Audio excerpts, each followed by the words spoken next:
Hello, everybody, and welcome back to the Rift Podcast Project. Today we have two more amazing guests. We have Sky and Monty. Hi. Hi, I'm so happy to be here. Thank you for having us. Yeah, thank you. It's a pleasure to have you on. So I guess we'll just jump right into the first topic we have for today, uh, college admission process and your views on what that's going to be looking like for you guys after this pandemic, and I guess during this pandemic. Oh my gosh. Oh, wow. Yeah, we're Yeah, starting that's heavy. Ooh. It's stressful, especially with the yeah. SATs like being canceled and a lot of schools going test optional. Yeah. It's very stressful. It's definitely obviously it's so much more different than normal because now with like all this time away, there are a lot of people who haven't been able to take the SATs or the ACTs like me, Yeah. and it Mm, just adds a whole another level of stress and Mhm. anxiety in this like entire process. definitely. Yeah, I'm the just college waiting for this. Sorry. Yeah, there you go. I'm just waiting for the schools that I want to go test optional so that I don't have to worry about it. But if they don't, like, what am I supposed to do? Uh, Yeah. I think at least a couple of the ones that I've looked at are making, like, SAT subject tests optional, and yeah. Oh, I think they're, like, taking the weight off, like, SAT scores, but they're like, would still like to have them. Yeah. right. I've heard a lot of schools like I've done a lot of like virtual tours and virtual sessions because I have the time to do that. And they've been Mhm. pretty much saying that like before at test optional schools, if you didn't send in a score, they kind of knew that you didn't really have a great score that you were proud of. Yeah. But now with this whole thing not being able to take them, it's more along the lines of they don't know if you just didn't have a score that you were proud of or if you weren't able to take them. So Yeah. it's kind of weird for I think colleges are also trying to figure out what they're gonna do as well as us. Yeah. So, going on with that, like, I know I've talked to a couple of seniors with college, and their one worry that they're having is that obviously they're bummed about having their senior year cut short. But Mm. one of them actually mentioned to me is that they're hoping this gets at least somewhat resolved by the start of their freshman year in college because they were really worried about starting off college online instead of being at the campus. Oh, that would suck. That would be Yeah. horrible because What you're trying to make like new friends and you're being introduced to a new environment and you can't actually be there. Yeah. Yeah, like they're missing I've part of their whole college experience. Yeah. I've talked about it with some people and we've had like a discussion about this and what like the general like feeling is that like by like summer, either like I don't know, maybe middle like in the middle of summer, we'll be like let out and we'll be able to start school. But then once the winter starts and it gets colder, our immune systems are more compromised, then the virus will probably have another Mm, wave and then we'll be put back into quarantine. But Mm. I yeah. know quarantine could be anywhere up to 18 months, so there's really no guarantee that we'll get out until next year, which Yeah, really Yeah. I know. sucks. So I like know. when do you think like this we're going to be starting to be allowed back on campus and things like that? I think Again, I'm really hoping for the summer or, like, fall, but I really don't see us being able to go to school in the winter I with, just Yeah. like, how don't sick everyone is. I just don't think that even if we're let out of quarantine per se, a lot of schools and a lot of like businesses will be super comfortable with letting people come back Yeah. because they Yeah, don't want, to start up anything again. So Mhm. I think it's going to be a really long and slow process. yeah. Yeah. More of a transition, not like a switch, 'cause I Yeah. don't not everyone will just, like, go outside immediately or, like, start working again, Yeah. but some people definitely will. Mm. but I feel like also when we are let out, some people might, I don't know, make some like rash decisions or I don't know, be maybe immature about it because we've Yeah. been like cooped up so long. Yeah. I mean, I understand people wanting to leave their houses and being sick of this, but I just feel like the more that we stay secluded, the faster that like hope of future will come, Yeah, like Yeah, it's being let out. safer. for Yeah. sure. And speaking of being stuck at home and stuff, I believe you two are pretty active people and like doing many things. So how has transitioning to being at home all day been for you? And like, what do you usually do on a typical day? It's so Well, boring. It's so boring being at honestly, home and like not being able to do things. Because usually like Monty and I were so heavily into like stage 1 at our school, Mhm. which is like our theatrical department, and it's so weird like not being able to go there and like building things or tearing things down. and not Instead, seeing Sneak One players. yeah. Mhm. Yeah. I know Seb was talking about that last episode, missing that Yeah, whole thing. Yeah, not being able definitely. to do closing night. Yeah, that was Mhm. horrible. Right, yeah. But I was like bawling my eyes out. for real. But I don't For well, sure. for me, like, now I live in, like, a really secluded area, like, the middle of nowhere. That's Mhm. So so true. so I feel lucky because I have more freedom to go out than other people. Yeah. So, I can still see, like, 2 of my neighborhood friends, and we still hang out outside and do a lot of stuff outside. So I can still be active and hang out with people I'm close to. Um, but it's still really difficult, like, finding motivation to do stuff or, like, finding things to entertain you, like, at home. Mhm. That's Mhm. so true. And especially with, like, all the things that are going on at our school, like SCA elections and, like, Yeah, student council. cheerleadership and student council, like, all these things that are going on, and you're just trying to juggle everything in classes and just not having that motivation because we don't have finals anymore, we don't Yeah. have like, there's a lot of this stuff that you're like, "Why bother?" And you know that it counts because they're still going on your transcript and they're still important to your Yeah. grades, but you're just sitting at home all day. You're not, like, actually at class or anything. Yeah. Yeah, and I know, like, for me, I'm sitting here and I'm like, "I could do homework, or I could read that book that I've been wanting to read," and it's a really hard, like, forcing myself to get to do the work that needs to be done, especially since I'm kind of a procrastinator to begin with. I feel that. Yeah. It's like our school is one of the schools that are keeping up with grades and letter grades and things Mm. like that. But a couple schools are getting rid of letter grades and things like that. How do you think that's going to be impacting the students that are at those schools? I Well, I personally think know sorry, you go. I personally think that we're, like, very lucky to have, like, kept our letter grades up because I think it'll put us at an advantage in the college process actually having those grades, because without all our test scores, like ACT and SAT scores, they will really be banking on, like, your activities, your grades, like, your essay especially, they're gonna be banking on those things, and switching to pass or fail doesn't say a lot about how you are as a student. So Yeah, I think we're for sure. lucky.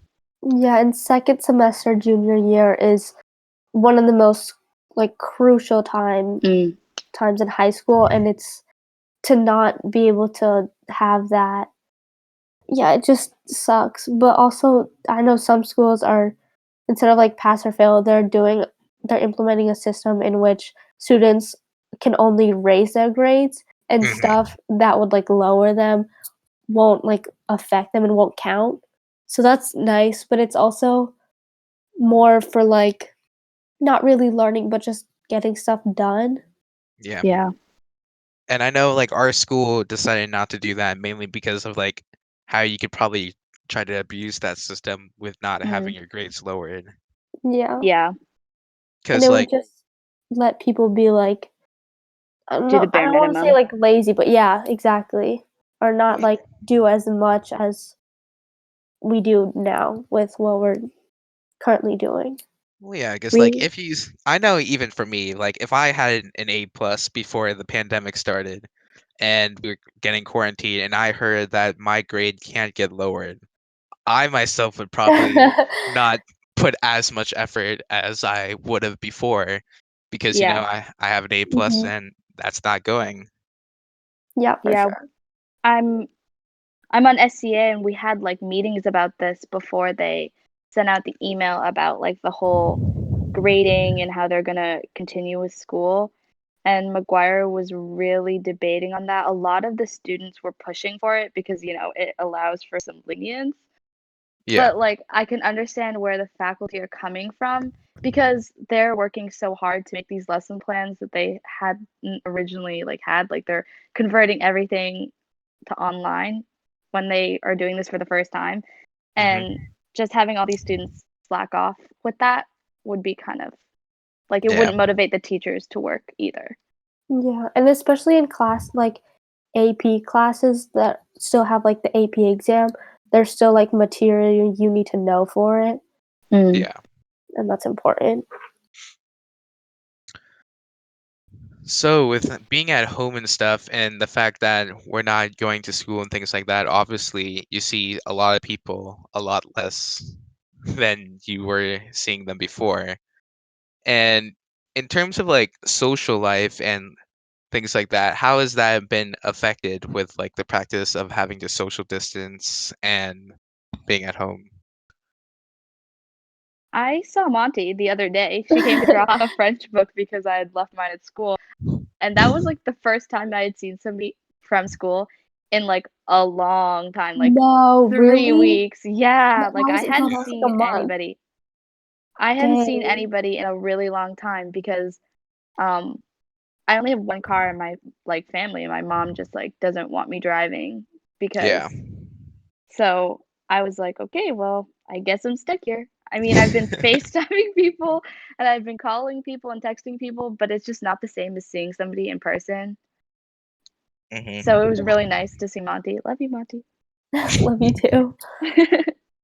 I've been, like, more lucky, like I said, with my neighborhood friends, but also, like, I've met up with some people from school, and we've done, like, picnics where we, like, eat lunch outside, Ah, um, and but that's it really, like, not just, like, a few occasions, but, Yeah. it's still really fun and thankful for being able to do that. so going more focus on you guys specifically as people, in terms of things to do at home, like creative activities. I know like a lot of people are starting to do things like reading more, cooking, making podcasts, things like that. So, what type of things are you guys doing at home to like occupy yourself? Well, I just, like, got back into my reading and anime addictions. Like, I Hey. read a 300-page book in less than 24 hours, like, no chill. And I binge watch a few animes, but what a lot of people are doing right now is baking and painting. Like, Hmm. all of the stores are out of flour, so I've Yeah. had to Mm. improvise a little bit, but I've been, like, learning how to bake things from scratch, like, making homemade pasta Oh, and, I've always chocolate Hey. wanted to try that. croissants. Oh, that's They're really cool. they're easy, it just, like, takes a little while and it takes patience, but they're really fun. And Hmm. also painting has been, like, pretty big, and it's really fun. Yeah. Yeah. Like, Oh, sorry, go ahead. there you go. Um, if you know me, which obviously people don't, but I am a terrible baker and cooker. Like I am That I'm the is the type of person understatement of the century. I'm the type of person that forgets to put water in the instant ramen and burns it. Like sets Really, her kitchen who on does fire. that? But I've been motivated to start baking cookies and Wow. And I'm I've so been proud of you for it. trying. I've Yes, thank you. I've been trying to get like the perfect chocolate chip cookie. It's a work in progress, but yeah, it's just kind of fun because it takes like an hour of your time, and it's something that Yeah. you have an end goal to. I mean, besides that, I've also been reading. I just finished an 800-page book. Wow. Oh my god, what? Yeah, I stayed up till Damn, 6. I thought it was a flex for my 300-page book, and then you come out here with your 800 I pages. just I Oh, stayed up till 6 a.m. reading it. oh my gosh. It's not healthy, but yeah, I've That's been me reading with a lot. webtoons. Right? I've been Yeah. posting like book reviews to like Tumblr and stuff like that because um That's cool. yeah, it's been fun. And also like I've done a lot of like sketching and painting, and Monty and I have Yeah. had some long nighttime conversations about anime. So so yeah, I mean, just trying to keep myself busy, otherwise I'm gonna go crazy. Yeah. Yeah. Now you have all the time to do, like, anything you wanted to or anything you couldn't before, though, like, flex your creative muscles or, like, learn a new hobby or a language or Yeah. something, so it's nice. I know my chorus class, like our project right now is to create our own song. Mhm. And Oh, I was wow. like, yeah, I was so psyched about it. I was like, oh, that's gonna be so cool. Turns out writing a song is really freaking hard. Yeah. I I was like, bet. okay, I'm gonna like flex on everyone. I'm gonna have like the best song. It's gonna be so deep and meaningful. And I was Oh, like, of course it is. It's a sad, deep song, isn't it? Oh, I bet it's gonna be slow too. I'm Just, like, crying thinking about it. melancholic. I'm already yeah, tearing up. I was like, the lyrics that I wrote were like really stupid. Like like I wrote quote unquote, ugh, I just want a brick to chuck. Like my creativity has gone down because of Oh. coronavirus. Okay, Um, but is that not a mood? honestly, it Like, is. uh, True. But Uh, yeah, so you can write a song about corona. I could. I lo- I've been, shoot. I'm kind of a guilty TikToker, so I've been like, Did you see the one about, like, the Phineas and Ferb theme song that they yeah, changed that's it? so That was so funny. good, yeah. Oh, so good. And all the ones about coronavirus are so funny and relatable, and I think it just brings like the sense of humor to like all the pain. Yeah. It's just kind of nice. Eases the pain, yeah. Like there are those little things like I know last episode we touched up on with Chris and Seb about conspiracy theories and like the ridiculous theories Oh my that people are god. having with this and Yes. how that I just get to read those and have like that little moment of laughter during this awful pandemic. Yes. Yeah, and I oh my know. the protesters who Mhm. were, like, protesting that, like, this was a conspiracy theory or, like, they shouldn't be, there shouldn't be a stay-at-home order and they should be allowed to go everywhere they want. Like, that's I crazy was to like, me. Chris was very tell adamant that to about the that people that are last time. Oh my dying. yeah, I bet. Seriously, like, Yeah. why does your freedom come or your freedom come over someone else's health or someone else's life? Yeah. Yeah. And that's I have a big problem with Just like people like I don't mind people like going to see each other and staying safe, but I have a big problem with people like going and gathering and like posting about it online, it's like just all the, the like, time. lack of Yeah. empathy that you Yeah, have to they're have. No, because yeah. and then one of those protesters was, infected, and he wasn't showing any symptoms, but he went and protested, and he got a ton of people sick I because he heard was about contagious. Like, Yeah, it's crazy, obviously, because you don't know, you could be asymptomatic, and it takes a while to show for up. You 2 have to be weeks. careful. yeah. Yeah, It's it's just just ridiculous ridiculous. Yeah, because exactly. they're fighting for like being able to be let out of quarantine and go back to how things While were. others are fighting for their lives right now. Yeah, And exactly.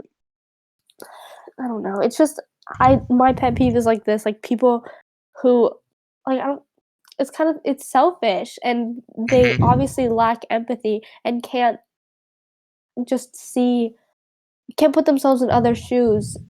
Like, Yeah. the doctors and nurses who are working every day just to help people, and they're putting themselves in danger, at risk, and they can't, like, comprehend that or comprehend how their actions have major consequences in times like Ye this, Yeah. yeah, and they could my really eng affect someone's lives. my English teacher, his wife is works in the emergency room. She's a doctor. Hmm. And like they're swamped. She's barely at home most of the time. He's basically becoming a single dad of like 3 kids Yeah. because of how like much because not only do we have all of the coronavirus cases, we also have people that are just like getting sick and like falling. Like my grandfather fell and broke 4 ribs. So like he had Oh to my go to God. the hospital. That's Yeah, all. he had to go to the hospital and like people are just being careless and like getting themselves sick and infected and going to the hospital and making it dangerous for everyone else that might not be infected but still has to go to the hospital. Yeah. Yeah. Like I know like before the we started getting quarantine stuff, I actually got sick and that got me pretty worried Mm. beforehand in my so I know like that last week of school we had before the quarantine, I just kind of didn't come for like I believe the last 2 days Mm-hmm. because of it, because it was starting to happen and this virus was becoming a pretty big deal. Yeah. Luckily, didn't have coronavirus. Yeah, that was smart of you though. Yeah. It That was was just good kind of to do Definitely. cool. that. Yeah. But I And guess I like know you could, yeah. I know that like a lot of like Asians have been I wouldn't say targeted, not in our community, Yeah, but like our there's community's been definitely pretty good about it. But yeah, yeah, for there's definitely been like some discomfort with like Asian people wearing masks or like, you know, like I've like been to the grocery store where people are like super wary. I mean, everyone's wary of everyone, but like yeah. it just makes you think like you can't cough or else, you know, people will assume because some people, you know, just don't know. It's just like a cause of concern. Yeah. So, I can definitely understand. Speaking of groceries and stuff, one of my favorite pastimes before this was cooking. And if you think Sky is terrible at cooking, I am famed for burning water. Wait, what? Wait, are you No, how? I'm Wait, no, joking. that's I'm joking. okay. That's not Okay, possible. You can't. Guy could find a way though. Samir, we should Guy have a could face find a off. way. We should find a face off of like who's the worst cook because I Uh, 100% would win. Oh my god, can I be the judge? I don't know. Monty will give us a simple recipe to make from scratch and we'll have to stand there and do it. And then Yeah, whoever is like simple. the most deadliest and lethal will win. Jeez. Not to How would it be safe for me to taste it then? not It to would burst your not. bubble and stuff, but that was actually sort of a joke. Oh, No, I'm yeah, this I'm guy. joking, but like, yeah, but yeah, before the pandemic, I actually really enjoyed cooking and baking. It was one of a favorite hobby of mine, but I didn't get to do it as much because of like school things and things Mhm. like that. So that's one nice thing that's happened after this pandemic is that I've been getting to do that a lot more. Like I know the other day, I made homemade onion rings, which was very Whoa. Whoa. cool. Do you have Uh, a fryer? I have an air fryer, so I got to use that, which Oh, was very cool. Do that's those really work cool. well? Like, are they good, like nice to use? I think they're very simple to use, and you don't have like the hassle of filling a whole pot of oil and things Okay. like that. Yeah, And that's I made artichoke dip from scratch as well, which was very cool. yum. Dang. Fancy. That That's sounds really So so nice. good. been getting to explore my culinary talents a bit more at home. In That's terms of pretty like, sick. yeah, in terms of reading and stuff, I've been one thing that I've noticed that at least for me personally with this whole pandemic has been me going back to things I used to enjoy like before. Like I know I watched a couple of YouTube channels that I watched while I was younger. I read a book that I enjoyed a lot when I was younger called Ranger's Apprentice. And it was this Mhm. whole series and I read so many of those books during this pandemic. I feel like it's just sort of that like, maybe it's unhealthy, but that like nostalgia of like Yeah, Yeah. I before. definitely feel that. Definitely. In terms of creative stuff, don't know what I would be doing. Nothing creative at Well, I mean, all. cooking is Hey, this is creative. creative. This is also creative, this podcast. Oh, true. True.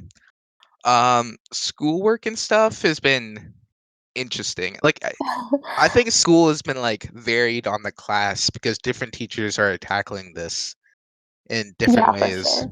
Yeah, for sure. All right, so I guess to our closing question is that what has been your fondest memory of your life in the pandemic so far? Something that's happened to you during this, even though it's been still kind of new to a lot of us. What is a memory during this time that you're probably going to remember afterwards? Whoa, that's a tough Oh, one.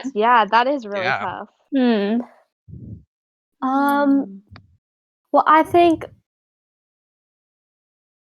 being able to go. Okay, this might this is kind of maybe it sounds bad because we're supposed to be like social distancing and like being isolated, but I think just being out to go out with two of my friends who go to a different school. They live in my neighborhood, and just being able to be active and like have fun and see them and like building a zip line with them and doing stuff like that, watching movies and just being able to like I don't know, spend time with them and just not be like bored and isolated alone. And just Yeah. knowing you have like a support system and I'm going off track here, but just like I don't know, spend being able to spend time with friends and family and like Yeah. having Yeah. that system. Yeah, I understand completely. Like support like I don't know, mushy at the end there. Ugh. I guess for me, Oh wait, at I our know it. It's it's when I brought you fresh baked goods and that course, already annotated book, wasn't it? of course, it was definitely no, I'm kidding. No. Okay. Um, at our school, we have um, these events called Coffee House. Yeah. Um, Oh, yeah, and for people that don't know, Coffee House is kind of like you get together and it's like a really informal gathering where you can sing songs, perform events, read poetry, things like that. Um, and a lot of people were disappointed this year because it wasn't able to happen. Oh yeah. And yeah, like we're gonna have our big one, which is Evening of the Arts. And everyone was super upset. So the Fire and Stones, I think, does it. Which are our lit mag, they got together and they made a virtual Huh? online coffee Mhm. house. And a day before it happened, I got a Zoom call and I was like, why am I added on this? And they're like, hey, Sky, just want to let you know you're performing. And I was like, oh, okay, didn't know I was going to do that. Yeah, Cool. I had no song prepared. I was like really stressed out about this. And I was like, oh, this is going to go terribly. So, of course, it comes around and it actually went pretty well. I was actually really happy with my performance, and I thought it was really cool seeing how everyone could be there on like the Zoom webinar. We did it over Yeah. Zoom, and I could watch people perform, and I could see people tuning in from all of our school community. And I was like, wow, even with coronavirus, even with us being like miles apart, everyone's still so ingrained in our school culture that we were able to host an event that we've been having for a really long time. And I thought it was kind of inspiring how that happened. And even though I was kind of unprepared and I was not ready for it, I was really happy with the way it turned out. So I think I'll always remember that. Wow. And I'm not surprised your performance went well because for people who don't know Sky, she is an incredible singer Thank with an you. amazing voice. So no doubts there about amazing performance. And think that is pretty much it for this episode. For people looking at the timestamp, it is much shorter than last episode. We are trying to keep them a little bit more action packed, short, fun, and yeah. Yeah. So Thank you so much for having yeah, us. thank you. This was really fun. mhm. Yeah. So it's amazing having you guys. Next week we'll have another episode with maybe some other guests. Next Thursdays at 6 p.m. Follow us at Instagram at the Rift Podcast Project and on Twitter at Podcast Rift. And it's been amazing having you guys today, and hope things go well for you. Yeah, it was Goodness. lots of Thank fun. you. You too. Thank you. Yay. I should clap, but like I don't know if it'll pick up. I don't think you should clap. People don't clap on podcasts, guys. All right, so that's been it. Thank you for watching, and see ya.